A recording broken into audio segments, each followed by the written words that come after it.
شدم گمراه و سرگردان میان این همه ادیان، میان این تعصب‌ها، میان جنگ مذهب‌ها.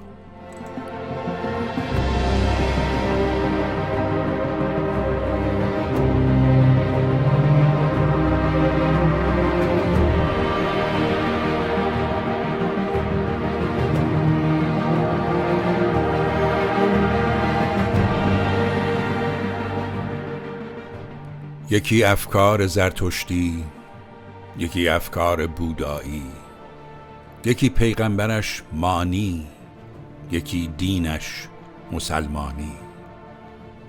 یکی در فکر تورات است، یکی هم هست نصرانی. هزاران دین و مذهب هست در این دنیای انسانی.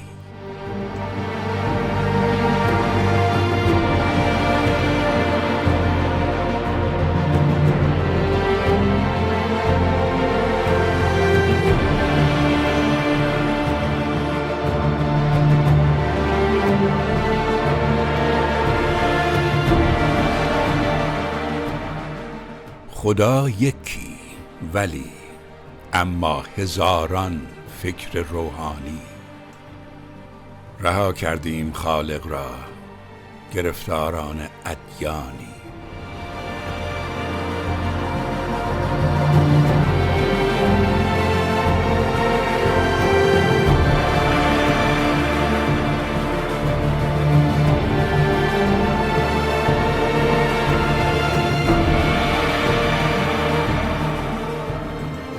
تعصب چیست در مذهب مگر نه اینکه انسانیم؟ اگر روح خدا در ماست، خدا گر مفرد و تنهاست، ستیز پس از برای چیست؟ برای خودپرستی هاست.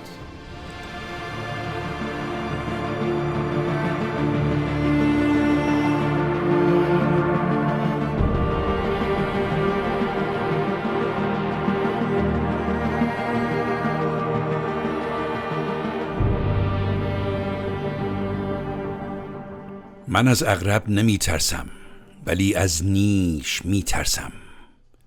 از آن گرگی که می پوشد لباس میش می ترسم.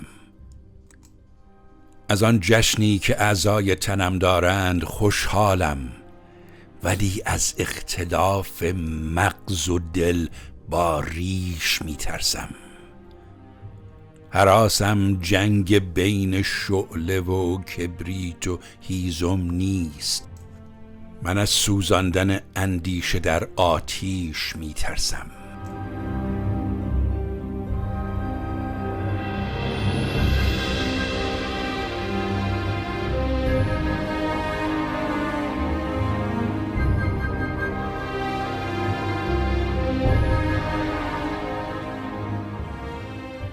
تنم آزاد اما اعتقادم سست بنیاد است.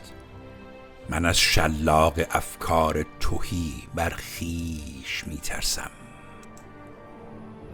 کلام آخر این شعر یک جمله و دیگر هیچ، که هم از نیش و میش و ریش و هم از خویش می ترسم.